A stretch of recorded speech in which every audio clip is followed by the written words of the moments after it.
Hey there, I know I'm a little bit late to the parade on this one, but I thought I'd give my thoughts on the newest FNAF game Security Breach. I was asked quite a bit on Twitch, Discord, and TikTok, links in description, if I recommended it, and so I thought, why not just go into a full breakdown and just give you guys my true thoughts on it. Let me start by saying that I was a massive FNAF fan in the past when I was younger, and I even owned games 1 through 4.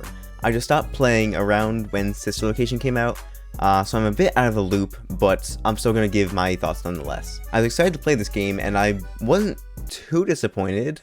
Over on TikTok Live, I played the entire game from start to finish, and feel free to stop by my TikTok if you want to. I post once a day, every day, and most times I post good content. Other times I just make a fool of myself, but either way, it'll be fun for you. But anyway, after completing the game from start to finish, I think that I'm well versed enough to give a logical, non-toxic gamer journalist view of it. I'm not going to give any spoilers if I don't have to, and I'm also going to put a big red spoilers message on the bottom of the screen if I do, and I'll also tell you guys beforehand. But anyway, we're going to split this review into 4 sections: gameplay, story, graphics, and replayability. So let us begin. Starting off with gameplay, the controls are exactly as you expect. It's like WASD to move, mouse to look around and use flashlight, control to crouch, all that regular stuff you expect. And the game has such a wide variety of modes that you really can't focus in on just one, but I think that they're all amazing. They're all very well made, very well articulated to be what they're supposed to be. The game has some old school aspects of sitting in a room and just closing doors on the left and right, which I think there's nothing wrong with that. It's good for a game to go back to its roots and just, like, you know, don't fix what ain't broke. And the game also introduces a ton of different modes that it hasn't tackled before, such as red light, green light, or trying to memorize patrol patterns in order to find a way to pop out and surprise the animatronics, knowing damn well this is your 18th time doing it and you're probably gonna lose again. But anyway, I really enjoyed all the different game modes. I think that some were a lot more fun than others and some were a lot more difficult than others, but they're all possible nonetheless. I will say though that there are certain levels that my chat told me they were stuck on for like 2 hours, and there were even parts that I was stuck on for 2 hours on stream. I don't know if it's because I'm trash and the animatronics just kept L and ratioing me and dancing in my corpse, but there were some portions of the game that I was stuck on for like a considerable amount of time, which I mean isn't inherently a bad thing. I mean, the game shouldn't be a walk in the park, but it also didn't help that Roxy. Anyway, the game just takes a lot of trial and error, and it is possible. A lot of the game has to do with memorizing animatronic control patterns, so if you have a bad memory like me, you're gonna struggle a little bit, but after you do it again and again and again, it becomes ingrained in your brain, and now you have a vendetta against these animatronics and you want them dead. But now we're gonna hammer in on the more important aspects and the ones that gave me the most trouble. So the game does feel like it has a very hard time directing you. There will be many times in the game where it'll tell you to go somewhere or do something, but won't give you a rat's ass of a clue on where to go. Occasionally they'll tell you like the door is behind you or to go down this hallway, but if you miss that voice line, you're out of luck, kid. It's just because there's no arrows telling you where to go, there's no directing of any sort really. There was a surprising amount of times where I would just be standing there thinking, where do I go and what am I supposed to be doing? The game also features a lot of winding hallways, which isn't really a bad thing. I kind of like it. I like that feature. But the problem is that they do it so often, and there'll be tons of times where you get turned around and you have no idea where you're going, and at that point, it's just a guessing game. There's also a lot of points in the game where it will just assume you know things, and me being a stupid dumb idiot, I don't know these things. For example, at the end of Phaser Blaster, it tells you to go to the winner's elevator, but it doesn't tell you, oh my god, but it doesn't tell you anything about this elevator. Where is it? What does it look like? There's just no description of it. And even after you find it, the only indication that it is an exit of sorts is the fact that it has a Phaser Blaster return bin. But even with that return bin, what makes it different from the 17 other elevators that have a huge exit green sign on them? Also, nowhere in the entire game does it tell you to return your blaster at the end of the level. You either have to be a gigabrain or a game dev to know that this is a mechanic. Anyway, that rant's over. So now it's time for some bugs. So nowadays, almost every game has bugs at launch. That's just a given at this point. But this game is a glitchy bug fest, because it's just stupid things here and there that just make the game so much funnier. Freddy's just standing there.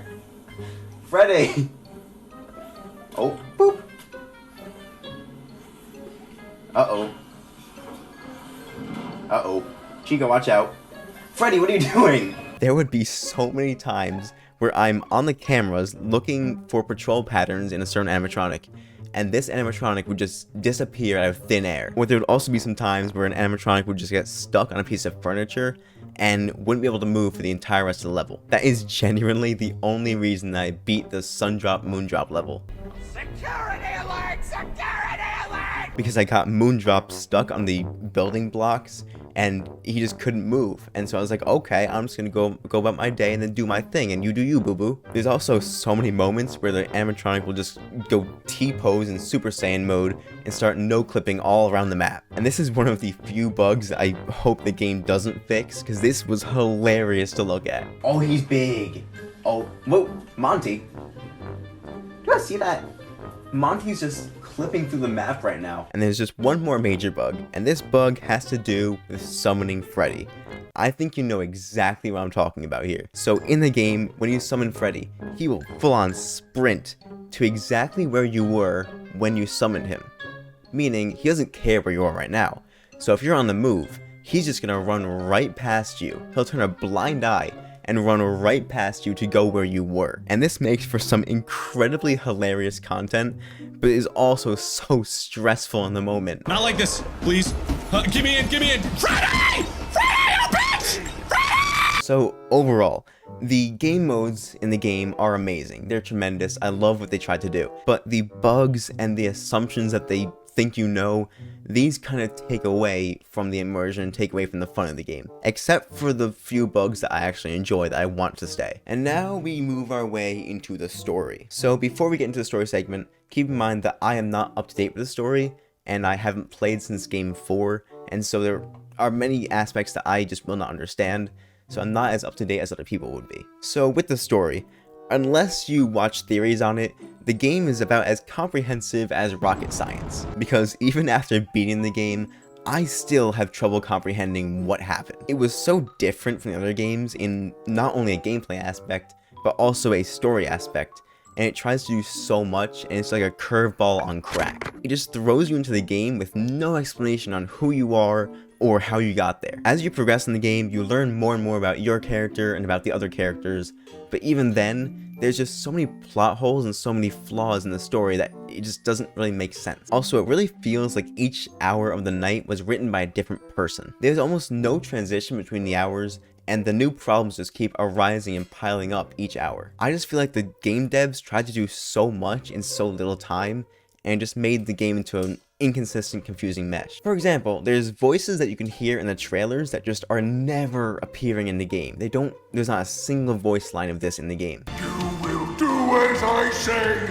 You will bring me what I want. And if you fail me, then you will. Both of you burn! Gregory, we can get you out of here.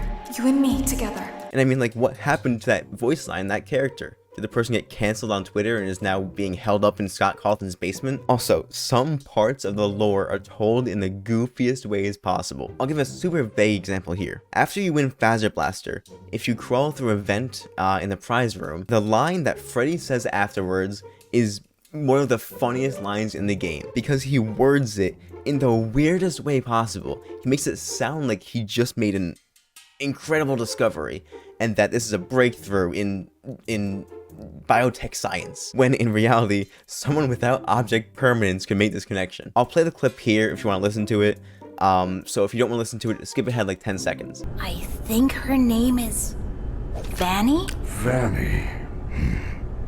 It is very similar to Vanessa, and also Bunny. That cannot be a coincidence. The duration of the game really depends on your call. Hello? I guess I'm going to the dentist now. Okay. Right back. Hello again. The average time that it takes to beat the game is said to be around 7 hours, I believe, which isn't too long, but isn't very short either. I personally spent around 12.5 hours to beat the game, but I'm pretty sure like 3 of those hours were just me completely lost trying to find my way around. There also really isn't much character development, not that I really expected animatronics to develop characters, but really the only change or development from the beginning of the game to the end is just that you learn that all the animatronics are just really pissed off, and Freddy just becomes more and more of a liability than a helping hand. But by far, the best part about the story is the amount of times that Freddy tells Gregory to vent, and just watching my chat go off with Among Us references. Gregory, do you see that small vent on the floor? Have you ever heard of Among Us, Gregory? So overall, the story is not very kind to newcomers. If you're brand new to the series, you're not going to understand a single thing. But if you are a longtime fan of the series, you're going to understand some of it. But overall, just not really my thing. And now we're on to the graphics. The world that Steelwool built with this game is absolutely mind-blowing. I can say that with utmost confidence. There's a huge mix of vibrant colors and shades, and just, it feels so lively. The attention to detail in every little aspect is just insane. They really did build a genuine, believable pizzaplex, brick by brick, down to the nitty-gritty. Like posters on the wall, backstage, lobby, elevators, probably even right down to the robotic dick and balls of Freddy. So props to the graphics team, because they did an amazing job. So there are 5 different levels of graphics settings. I played mine on the lowest because my PC isn't exactly up to par with standards nowadays, but even with that, the game looked amazing. Even at the lowest settings, it looked beautiful and it ran smooth. Of course, there were some parts that were pretty pixelated, but that's because of my graphics settings. I'm also gonna sneak a little audio review into the graphics review, if you don't mind. So the audio sports surround sound as you expect, so you can hear multi-directional sounds, you can hear footsteps, you can hear talking if it's from what direction it's in, and each animatronic has their own voice lines, and they're not fuzzy or broken in any way unless they're supposed to be. I also love how iconic and memeable Freddy's voice is. I've seen so many people reuse his voice to just say dumb stuff, and hell, I've even done it. Freddy, you're supposed to be on lockdown. Vanessa, he turned himself into a pickle. So overall, graphics are incredible, audio is just as good, and it's very, very visually pleasing. I'll 100% stand by that. Now we're down to replayability, the last section. So the game does have 6 different endings, and each ending is played out based on the choices you make in the game. So whether you're playing casually, or if you're speedrunning, or if you're going for completion, you'll probably get a different ending each time, which I think is pretty cool. And there are these duffel bags that are scattered throughout the map that give you hints on where things are, but they're not necessary.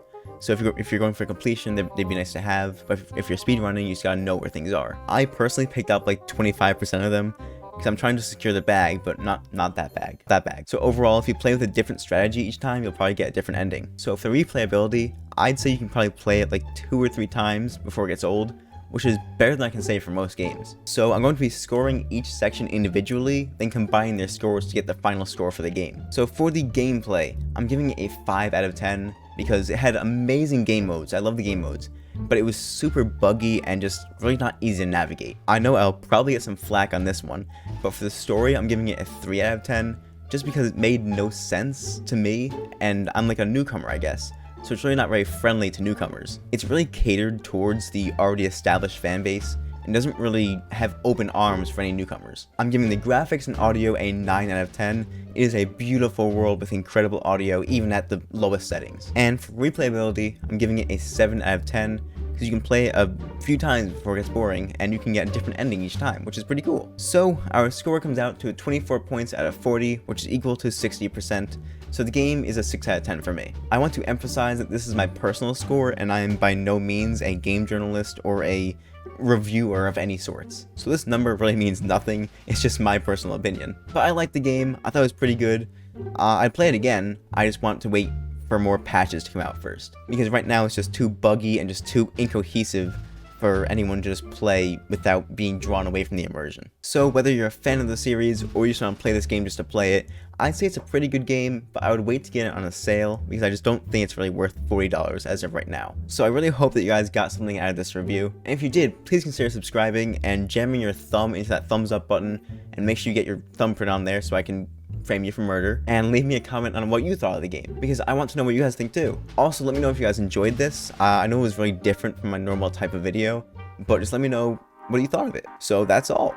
So thank you for watching, take care, and I'll see you in the next one. Peace out, my friends.